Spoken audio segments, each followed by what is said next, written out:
Dear friends, आपका स्वागत शाम की हमारी क्लास में। आज का जो हमारा विषय है, जो टॉपिक है, what we are going to discuss is the remaining part of the behavioural model of psychopathology. हमने क्रोनोलॉजिकल पढ़ी थी, उसके बाद आता है पॉइंट कुछ behaviourist concepts that have role in the psychopathology, यानी व्यवहारवाद के वो कुछ अवधारणाएं जो साइकोपैथोलॉजी में एक महत्वपूर्ण भूमिका अदा करते। तो शुरुआत करते हैं। The first part is generalisation. Experiences are instrumental in dealing with new situations, but there are high chances of making inappropriate generalizations which may lead to irrational notions. So this is the statement which I read it to you. Let me explain it in Hindi.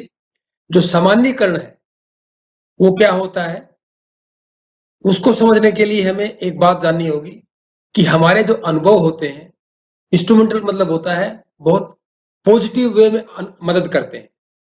जो अनुभव है जो नई स्थितियों से deal करने में हमारी मदद करते हैं।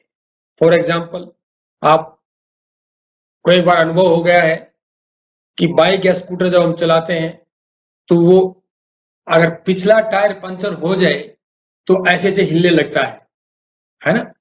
आपको ये अनुभव है। अब आपने क्या किया, you are driving your car, ठीक है।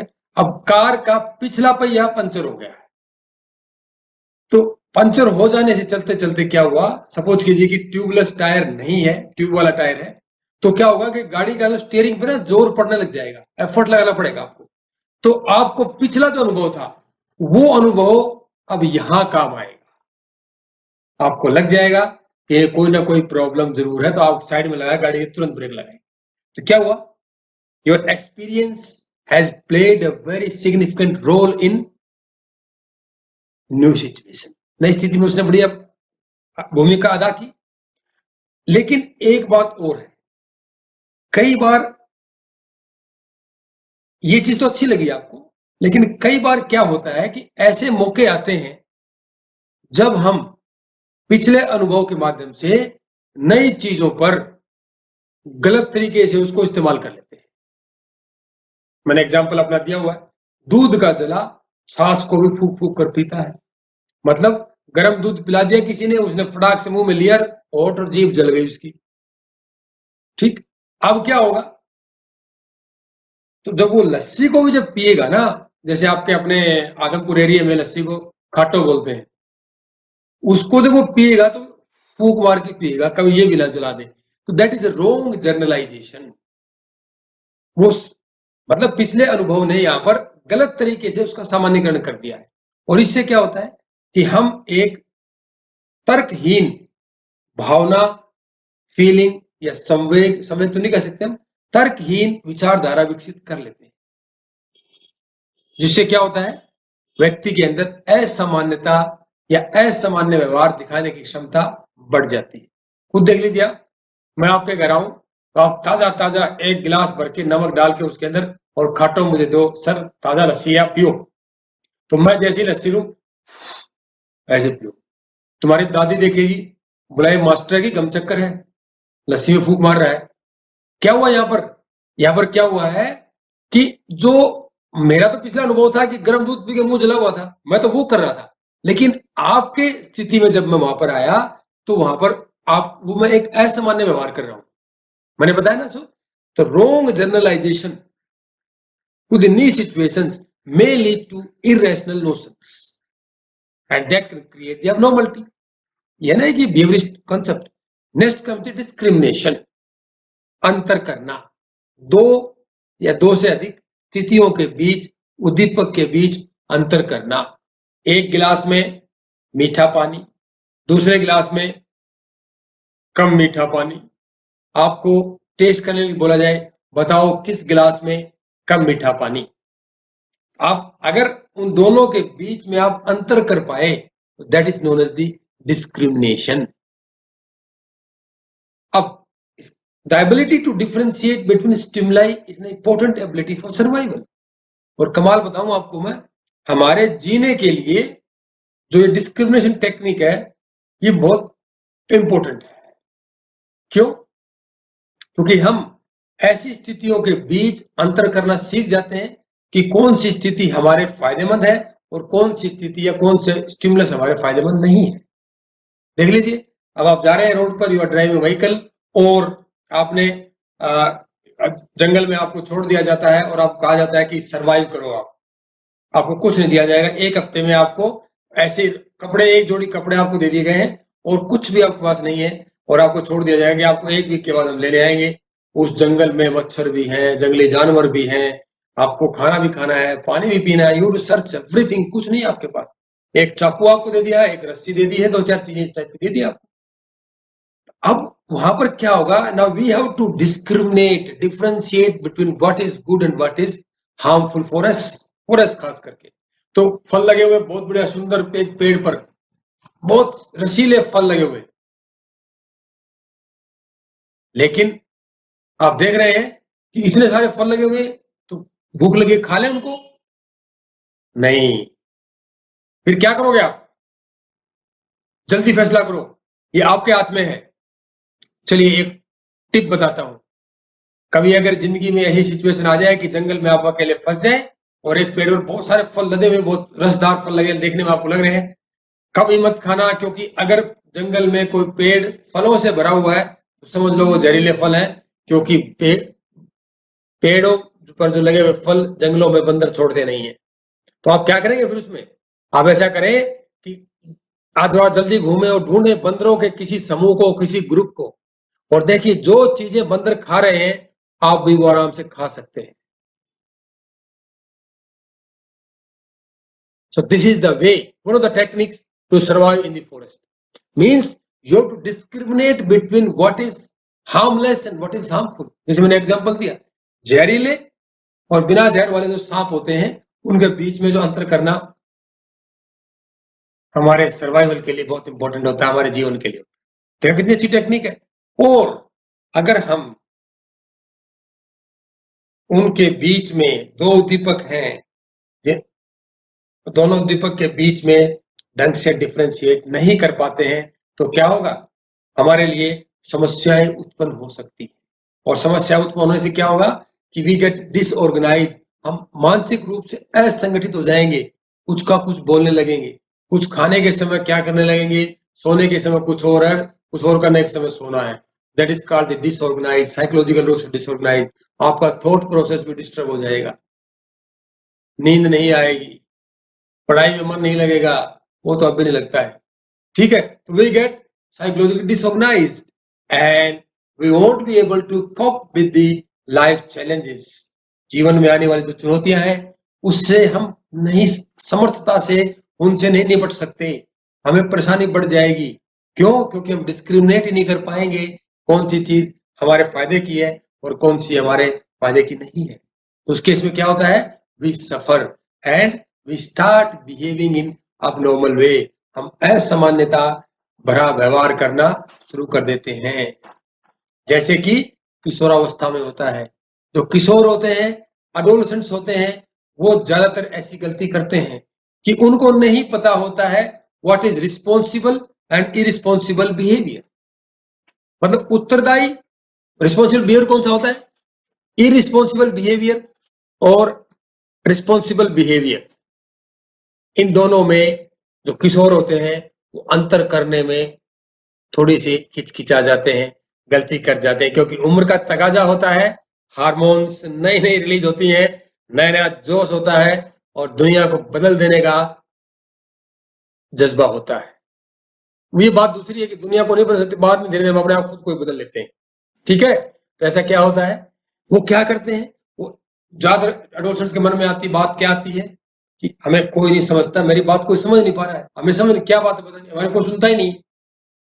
ठीक, क्यों? क्योंकि उस स्थिति में adolescents are not in a correct position to differentiate between what the responsible behaviour and what is irresponsible behaviour. कोई प्रकार के व्यवहार करते हैं। सो जब हम ऐसी हरकत करते हैं तो हम क्या करते हैं, असामान्यता को इनवाइट करते हैं, अबनॉर्मलिटी हमारे अंदर दिखने लग जाती है, और अगर ये चीज जारी रहती है तो ये एक मेंटल डिसऑर्डर का रूप भी ग्रहण कर लेती है। Next, modelling, shaping and learn drives. Modelling क्या होता है? मॉडलिंग वो नहीं है जो ऐसे स्टाइल से चलती है मॉडल्स, वो नहीं है। मैं बताऊंगा मॉडलिंग है, शेपिंग क्या है, लर्न ड्राइव्स क्या है। तो ये कुछ कंसेप्ट है दे वर सजेस्टेड बाय दी बिहेवियरिस्ट। व्यवहारवादियों ने बताया कि ये कुछ कंसेप्ट हैं जो कि अबनॉर्मलिटी को जन्म दे सकते हैं। मॉडलिंग बताया आपको, यानी कि रोल मॉडल जिसे देखकर आप अपना व्यवहार बदल लेते हो। वो जमाना था जब लोग कपड़े सही से पहनते थे, अब तो फटी जीन्स पहनना भी एक फैशन हो गया है। और वो कहां से आया है? ये फटी मानसिकता दिखाता है, डिसऑर्गेनाइज मेंटल एबिलिटी दिखाता है ये फटी जींस पहनना। लोग कहते हैं कि फैशन है सर, ये तो आजकल फटी जींस तो और महंगी मिलती है। मानसिक रूप से गरीब है वो। ओके, सो तो जिसको देखकर हम अपने व्यवहार में बदलाव करते हैं उसको मॉडल बोलते हैं, रोल मॉडल बोलते हैं।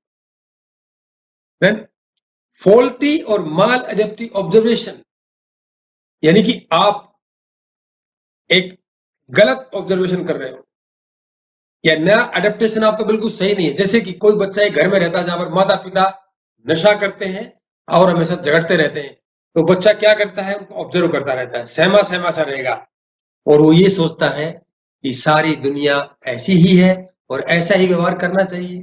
तो क्या करता है वो उनको अपना रोल मॉडल मान लेता है और वो भी ऐसा ही व्यवहार करने लगता है। और उसके लिए तो वो उसने देखा है, सीखा है, लेकिन एक्चुअल में कैसा व्यवहार हो? असामान्य, abnormal. Okay, and this may lead to inappropriate behavior leading to rejection finally to abnormality. ये मैंने आपको बता दिया। समाज उसको अस्वीकार कर देता है। जब किसी को समाज अस्वीकार कर देता है तो वो क्या करता है? वो ठगा सा महसूस करता है और फिर ठान लेता है कि मुझे समाज से बदला लेना है और फिर abnormality, असामान्य। सो देखिए मॉडलिंग भी कितना इंपॉर्टेंट कंसेप्ट। नेक्स्ट है shaping. Shaping means giving shape to decide behaviour by reinforcing through successive approximation. आपको एग्जांपल बताता हूं। कुम्हार को आपने मिट्टी के बर्तन बनाते देखा होगा ना, कैसे चाक पर जो गीली मिट्टी घूमती रहती है, कैसे वो ऐसे हाथ से वो ऐसे डिजाइन बनाकर शेप देता है। तो इसी प्रकार से वो ऐसा नहीं है कि फटाक से उसने हाथ उसमें किया बना के रख दिया, धीरे धीरे वो मूवमेंट ऐसे करता है, फिर डिजाइन बनाता है, सक्सेसिव अप्रोक्सीमेशन। तो इसी कंसेप्ट को आप अगर साइकोलॉजी में लगाकर देखते हैं तो किसी के व्यवहार को धीरे धीरे शेप करना, उसके व्यवहार में धीरे धीरे मॉडिफिकेशन करते जाना, थोड़ी थोड़ी चीजें, जैसे ना उंगली पकड़कर पौधा पकड़ने वाली बात होती है, थोड़े थोड़े स्टिमुलाई देते जाना जिसके कारण से वो व्यक्ति के अंदर व्यवहार शेप हो जाता है। फॉर एग्जाम्पल, और अगर फॉर एग्जाम्पल बाद में बताऊंगा, और अगर ये आपकी शेपिंग गलत हो तो व्यक्ति इनअप्रोप्रिएट बिहेवियर करने लगता है और अबनॉर्मलिटी वो दिखाने लगता है। आपने देखा होगा सुसाइड बॉम्बर्स होते हैं, वो क्या है? उनको शेप किया जाता है, उनको सपने दिखाए जाते हैं कि जब आप इस दुनिया से चले जाओगे तो वहां पर बहुत सारी चीजें आपको मिलेंगी, खुदा आपको वो करेगा, वेलकम करेगा, आप मर जाओ अपने आप को। ये लोग किस तरह से उनका शेपिंग कर देते हैं और finally they lead to their death and destruction. Terrorism कितना बड़ा खतरा है आज दुनिया के लिए, ठीक है। That was the kind shaping. Next comes the learned drives. सीखे गए प्रणोद are the extensions of primary motives. जो हमारे प्राइमरी मोटिव होते हैं ना, भूख प्यास, ये हमारे प्राइमरी मोटिव है, इन्हीं के आगे बढ़ोतरी है, एक्सटेंशन है learned drives. Motives that help in gratification are learned and applied thereof. यानी कि वो मोटिव्स जो हमारी संतुष्टि का कारण बनते हैं उनको हम सीख लेते हैं और फिर उनका इस्तेमाल करते हैं। लेकिन जैसे कि आप देखिए, आपने डिमांड की आपके पापा से कि मेरे को कॉलेज जाना पड़ता है और हमारे गांव से कॉलेज 6-7 किलोमीटर दूर है, मैं पैदल बस में नहीं जा सकता, मुझे बाइक चाहिए। पापा कहते बेटा ठीक है, या बेटी कहती मुझे स्कूटी चाहिए। कहते ठीक है, हम दिला देंगे आपको बाइक और स्कूटी, लेकिन आप एक काम करना होगा, हमारी शर्त माननी होगी। आप कहेंगे हाँ मैं तैयार हूं। ऐसा बेटी देखो, अगर आपने बीए फाइनल के साइकोलॉजी में 95% नंबर लिए तो हम आपको स्कूटी दिला देंगे। What to do that? आपको लगेगा कि that thing going to gratify my demand, मेरी जो जरूरत है उसको पूरा कर सकती है, तो आप मेहनत करेंगे और जब आपके 95% स्कोर आ गए तो आपके पापा को आप चिपक जाएंगे, लिपट जाएंगे, पापा देखो मैंने स्कोर करके दिखा दिया है, अब मुझे स्कूटी चाहिए या मुझे बाइक चाहिए। तो पेरेंट्स ऑल्सो उन्होंने वादा किया था आपको, चलो चलते हैं आज ही शोरूम में और लो जो तुम्हारे मनपसंद बाइक है, स्कूटी। देखिए, so that behaviour is gratifying for you. तो ऐसा व्यवहार आप क्या करेंगे, अगली बार आपको ऐसी बात हो तो आप ऐसा व्यवहार दोबारा करें। इस तरह उसका अप्लाई किया आपने। लेकिन यहीं पर अगर ऐसा कोई व्यवहार, मैल एडेप्टिव व्यवहार आपने लर्न कर लिया है, कोई मोटिव आपने लर्न कर लिया है, अगर आप कोई गलत संगति में पड़ गए हैं, कोई नशे वाले में, कोई टेररिज्म वाली संगति में आप आ गए हैं, तो क्या होगा, आप गलत लर्न ड्राइव्स मोटिव्स पाल लेंगे अपने मन में और यू स्टार्ट शोइंग अबनॉर्मलिटी और माल एडेप्टिव बिहेवियर। अगर आप टेररिस्ट के चक्कर में पड़ गए तो वो आपको सपने दिखाएंगे कि मरने के बाद आप उस दुनिया में जाओगे जहां पर आपको सब कुछ मिलेगा, किसी ने नहीं देखा उसको, ठीक है। और आप गलत मोटिव आपने पाल लिया, फिर तो कहा कि मरना ही जल्दी से अच्छा है, यहाँ तो कुछ नहीं मिल रहा, अगली दुनिया में ले लेंगे सब कुछ। ऐसा कहीं संभव नहीं है। मूर्ख होते हैं वो लोग, बेवकूफ होते हैं, इडियट्स होते हैं जो ऐसा सोचते हैं, और वो बहुत चालाक होते हैं जो उनके दिमाग को, उनके माइंड वॉश करते हैं, ठीक है। एंड इस तरह से वो क्या करते हैं, they learn the inappropriate motives that leads to the abnormality. कुछ बिंदुओं में मैं इस पूरे मॉडल को समेटता हूं। बिहेवियरल मॉडल ऑफ साइकोपैथोलॉजी को कुछ फीचर्स में, कुछ इंपॉर्टेंट पॉइंट्स में हम समझ लेते हैं। अभी तक हमने सारी क्रोनोलॉजी उसकी पढ़ी, कैसे कैसे स्थिति आई, सब हमने जान लिया। Now first point, key feature और characteristics of this model is failure to learn necessary adaptive behaviour leads to maladaptive behaviour. अगर हमने या किसी व्यक्ति ने सही व्यवहार करने एवं सीखने में गलती कर दी है तो क्या होगा, या हमने कोई गलत व्यवहार सीख लिया है, लर्न कर लिया है, तो क्या होगा, हम गलत ही व्यवहार करेंगे और जिसका परिणाम क्या होता है, अबनॉर्मलिटी, असामान्यता। Second point, learning inappropriate response in abnormal behaviour. मतलब अगर हम गलत या जो सही नहीं है वो ऐसे प्रतिक्रियाएं सीख लेते हैं तो क्या होता है, हम असामान्य व्यवहार सीखे हैं एक तरह से और व्यक्ति असामान्य व्यवहार प्रदर्शित करने लगता है। असामान्य प्रतिक्रियाएं क्या है, सपोज आप जा रहे हैं समवेयर इन द मार्केट और आपने देखा कि एक जो सुपरमार्केट है जहां पर स्वयं चीजें उठाकर अपने बास्केट में डालते हैं, तो किसी व्यक्ति ने देखा कि इसमें मुझे कोई देख नहीं रहा, उठा के उसने अपनी जेब में डाल ली। देखिए, this is inappropriate response to the stimulus, क्योंकि बहुत अट्रैक्टिव चीज थी, वो जेब में डाल ली। और जैसे वो काउंटर पर और सामान का बिल बनवा रहा था तो उस दुकान में जो काम करने वाले कर्मचारी आए और जेब से उसके वो सामान निकाल के टेबल पर रख दिया। So that was the inappropriate response and that indicates the abnormal behavior. अगर हम कोई inappropriate response सीख लेते हैं किसी उद्दीपक के प्रति तो व्यक्ति abnormal behavior करने लगता है।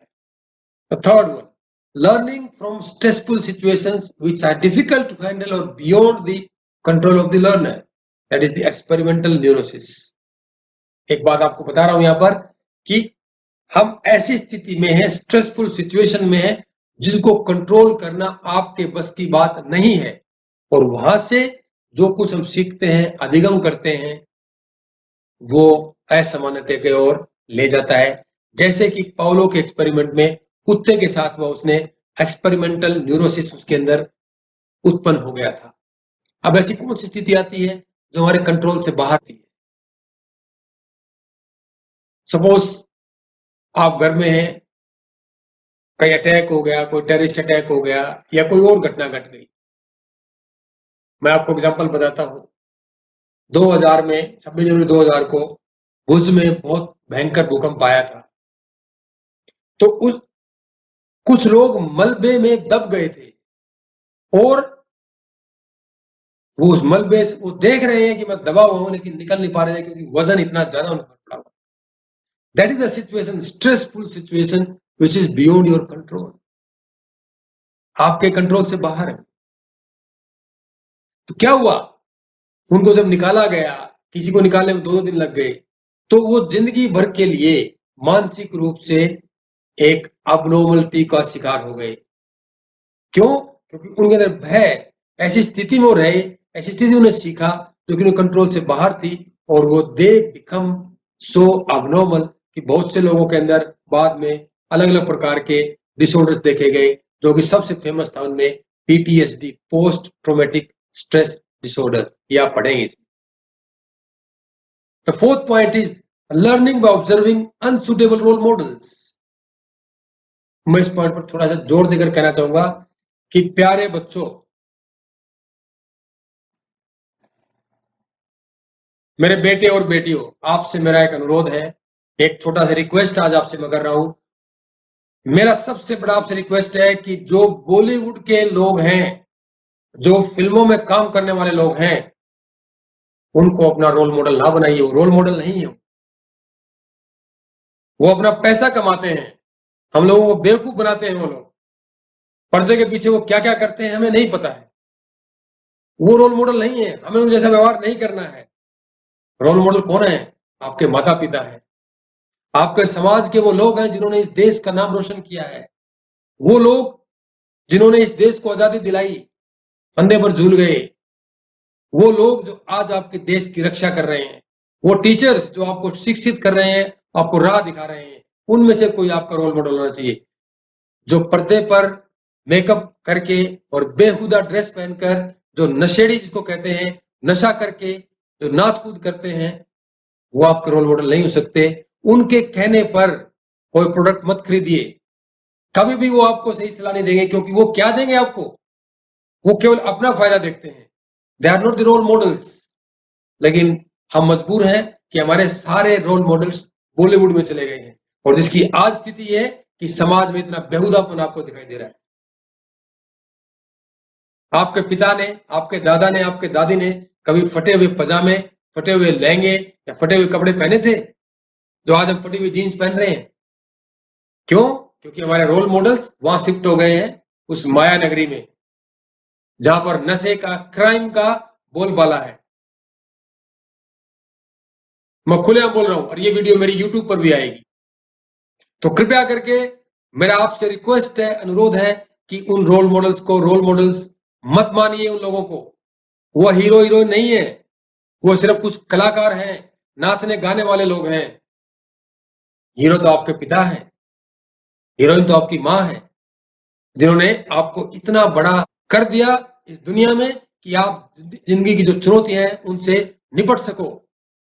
हीरो तो वो क्लास टीचर है, पहली दूसरी के, जो आपको पढ़ाया गया है। वो जो मैडम थी वो थी आपकी हीरोइन, जिन्होंने आपको इस लायक बना दिया कि आप समाज में सीना तान करके चल सको। तो ये मेरी बात मैं बार बार कह रहा हूं कि वहां उन रोल मॉडल को छोड़ दीजिए और select your appropriate role model, otherwise आप भी असामान्य की श्रेणी में आ जाएंगे। Okay, next, learning by observing और एक्सपीरियंस इमोशनल ट्रॉमा। मतलब कोई ऐसी घातक घटना जो आघात पहुंचा सकती है हमारे को, हमने या तो कोई सीख ली है या उसको ऑब्जर्व कर लिया है। कोई भयंकर एक्सीडेंट आपने देख लिया हो, कोई भयंकर आग लग गई कहीं पर, वहां पर आपने कोई ऐसी घटना देखी हो जो आपको दिल तक छू गई, आपके बिल्कुल अंदर तक तार हिला दिए आपके। उससे क्या होगा? आपके अंदर अबनॉर्मलिटी उत्पन्न हो सकती है, क्योंकि that you have learned by observing something, या आपने एक्सपीरियंस से किया है। Then comes the behaviour shaping by reinforcement for wrong reasons. मैंने बताया था शेपिंग का, टेररिस्ट की बात मैंने की थी। हाइड्रा हेडेड एक टेररिज्म क्या है? दुनिया का एक इतना खतरनाक वस्तु है जिसके बहुत सारे सिर हैं, और आज यूरोप झेल रहा है टेररिज्म को। क्यों? क्योंकि भारत पिछले 40 साल से चिल्ला चिल्ला कर पूरी दुनिया को कह रहा है, रिक्वेस्ट हमने किया, सब कुछ किया कि ये टेररिज्म बहुत खतरनाक है, धर्म के आधार पर जो आतंकवाद फैलाया जा रहा है वो बहुत खतरनाक है, पूरी दुनिया को एक दिन ये निगल जाएगा। यूरोपियंस ने नहीं सुनी, यूरोपियंस ने सोचा कि हमारे में कुछ नहीं होगा। लेकिन आज देखिए, फ्रांस में एक टीचर की गर्दन काट दी गई, लोगों को गोली मार दी गई, वियना में अटैक हुआ है। आज यूरोप को अकल आई है, आज यूरोप समझ रहा है कि आतंकवाद कितनी खतरनाक चीज है। आज वो मानने लगे हैं, जबकि हम 40 साल से चिल्ला रहे हैं भारत, लेकिन कोई सुनने वाला नहीं है। उसका कारण क्या है? साइकोलॉजिकल रीजन है कि जो शेपिंग होती है उन लोगों की, जो मूर्ख बेवकूफ होते हैं, उन लोगों की शेपिंग की जाती है किसी से। उनको सपने दिखाए जाते हैं, मरने के बाद तुम वहां जाओगे, तुम्हें वो मिलेगा, तुम्हें सब कुछ मिल जाएगा। तो वो क्या है? The wrong shaping with reinforcement. कुछ पैसे दिए जाते हैं, कहते हैं कि तुम्हारे जाने के बाद तुम्हारे माता पिता को माला माल कर देंगे, वो सदा सुखी रहेंगे। इस टाइप से वो उनको मोटिवेट करते हैं, और वो गधे जो है दे बिकम सुसाइड बॉम्बर्स, और दुनिया को, इंसानों को और प्रॉपर्टी को नाश पहुंचाते हैं। देखिए कितना खतरनाक हो सकता है shaping. So that is suggested, जो शेपिंग का जो कंसेप्ट है, सजेस्टेड बाय दी बिहेवियरिस्ट, व्यवहारवादियों ने उसको सजेस्ट किया था। तो दोस्तों आज के लिए इतना ही, और ये मेरे रेफरेंसेस हैं, और इन रेफरेंसेस को आप देख सकते हैं। आगे जो हमारा नेक्स्ट क्लास जो होगी कॉग्निटिव मॉडल ऑफ साइकोपैथोलॉजी, यानी कि मनोविज्ञान का संज्ञानात्मक मॉडल। अब आज के इस टॉपिक से संबंधित किसी विद्यार्थी का कोई अगर प्रश्न है तो मुझे बताएं।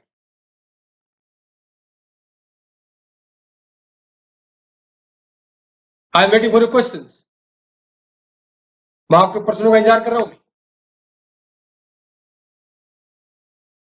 ओके, अगर आज के प्रश्न नहीं है आपके तो मिलते हैं कल सही 8 बजे। तब तक के लिए बाय बाय।